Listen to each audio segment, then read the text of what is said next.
जय Malhar news चॅनलच्या सर्व प्रेक्षकांना चौधरीचा नमस्कार। नंदुरबार जिल्ह्यातील शहादा तालुक्यातील श्रेष्ठ विद्यामंदिर कला व विज्ञान कनिष्ठ महाविद्यालय वडाळी येथे स्वातंत्र्य दिवस उत्साहात साजरा। वडाळी ग्रामपंचायत मार्फत प्राचार्य संजय भोई यांना आदर्श कर्मचारी पुरस्कार।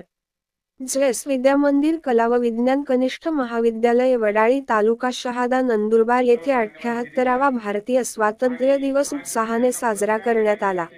कार्यक्रमाच्या अध्यक्षस्थानी महाराष्ट्र शासनाचा वसंतराव नाईक कृषी भूषण पुरस्कार प्राप्त तथा शहादा तालुका को-ऑपरेटिव्ह एज्युकेशन सोसायटीचे ज्येष्ठ संचालक हिरालाल बाबू पाटील होते, तर प्रमुख अतिथी म्हणून संस्थेचे संचालक साहेबरावगिरी गोसावी, माजी संचालक गजेंद्रगिरी गोसावी, शिक्षक पालक संघाचे उपाध्यक्ष प्रकाश जगताप, माता पालक संघाच्या उपाध्यक्षा सौ वैशाली गोसावी, माजी सैनिक अरविंद माळी, सुरेश महाजन, मुख्याध्यापक SD भोई, पर्यवेक्षक VR पाटील उपस्थित होते।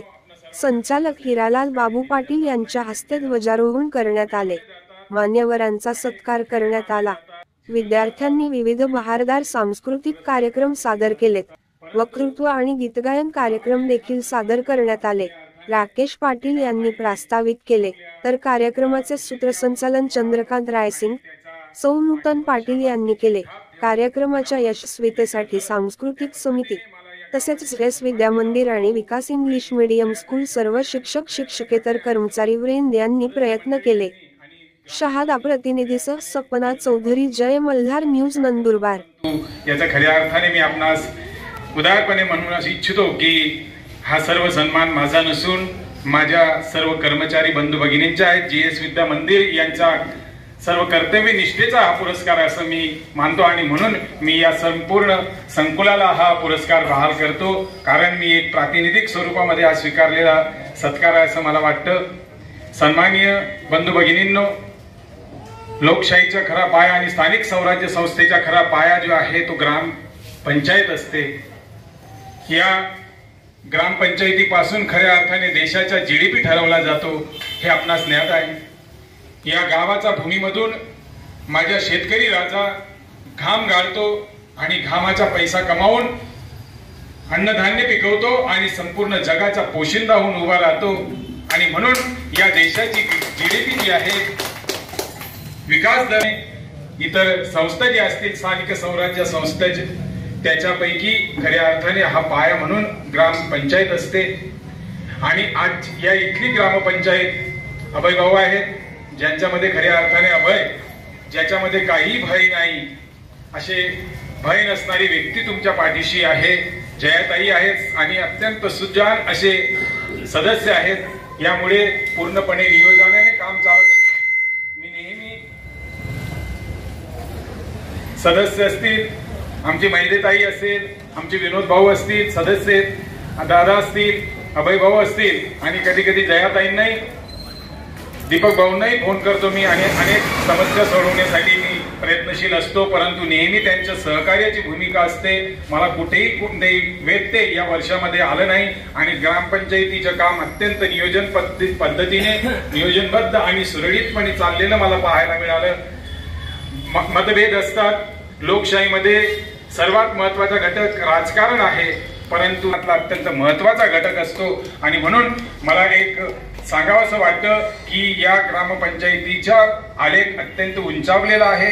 अजून उंचावण्यासाठी आपण ग्रामपंचायतीने एकत्र यावं आणि जेव्हा जेव्हा अशा काही समस्या असतील तेव्हा तेव्हा आपण अभय भाऊ असतील, जयाताई असतील, सदस्य असतील, ग्रामसेवक ग्रामविस्तार अधिकारी आदरणीय देसले साहेब असतील, सर्वांशी चर्चा करून आपण सोडवण्याचा प्रयत्न केला आलेख उंचावेल असं मला वाटतं। कारण अनेक अडचणी असतात ग्रामपंचायतीमध्ये, आर्थिक प्रश्न असतो, रस्ते असतील, गटार असेल, दिवेबत्तीची सोय असेल, अशा अनेक समस्या आहेत। परंतु या समस्यांवर मात करण्यासाठी आपल्या सर्व ग्रामस्थांचं सहकार्य जर असेल ग्रामपंचायतीला, तर निश्चितपणे आपला विकास उंचावल्याशिवाय राहणार नाही असं मला वाटतं। आजच्या दिवशी मला हा पुरस्कार दिला, खऱ्या अर्थाने मी धन्यवाद व्यक्त करतो। थोड्या पद्धतीने मी माझ्या शाळेमध्ये काही उपक्रम चालू असतात। लोकशाहीचा खरा पाया आणि स्थानिक स्वराज्य संस्थेचा खरा पाया जो आहे तो ग्राम पंचायत असते। या ग्रामपंचायतीपासून खऱ्या अर्थाने देशाचा जीडीपी ठरवला जातो हे आपणास ज्ञात आहे। या गावाचा भूमीमधून माझ्या शेतकरी राजा घाम गाळतो आणि घामाचा पैसा कमावून अन्नधान्य पिकवतो आणि संपूर्ण जगाचा पोशिंदा होऊन उभा राहतो। आणि म्हणून या देशाची जीडीपी जी आहे, विकास दर जो आहे तो ठरवला जातो। आणि म्हणून खऱ्या अर्थाने इतर संस्था ज्या असतील, स्थानिक स्वराज्य संस्थेचे, त्याच्यापैकी खऱ्या अर्थाने हा पाया म्हणून ग्रामपंचायत असते। आणि आज या इथली ग्रामपंचायत अभय भाऊ आहेत, ज्यांच्यामध्ये खऱ्या अर्थाने अभय, ज्याच्यामध्ये काही भय नाही, असे भय नसणारी व्यक्ती तुमच्या पाठीशी आहे। जयाताई आहेत आणि अत्यंत सुजाण असे सदस्य आहेत। यामुळे पूर्णपणे नियोजनाने काम चालत मिळवले जातात, अनेक खेटे मारले जातात, चपल्या झिजून जातात आणि कसे तरी पुरस्कार प्राप्त केले जात असतात। परंतु गावाने हा सन्मान करावा, खऱ्या अर्थाने एका आईने आपल्या मुलाला कुशीत घ्यावं, कुरवाळावं आणि त्याचा पाठीवर शाबासकीची थाप देऊन म्हणावं की बेटा लढ। त्या पद्धतीने मला या गावाने जो सन्मान दिला अभय भाऊ आणि जयाताई ठाकरे आणि सर्व सदस्य मंडळी यांनी आणि ग्रामस्थांनी खऱ्या अर्थाने मी हृदयापासून त्याचा स्वीकार करतो। परंतु याचा खऱ्या अर्थाने मी आपणास उदारपणे म्हणून अशी इच्छितो की हा सर्व सन्मान माझा नसून माझ्या सर्व कर्मचारी बंधू भगिनींचा आहे। जीएस विद्या मंदिर यांचा सर्व कर्तव्य निष्ठेचा हा पुरस्कार असं मी मानतो आणि म्हणून मी या संपूर्ण संकुलाला हा पुरस्कार बहाल करतो।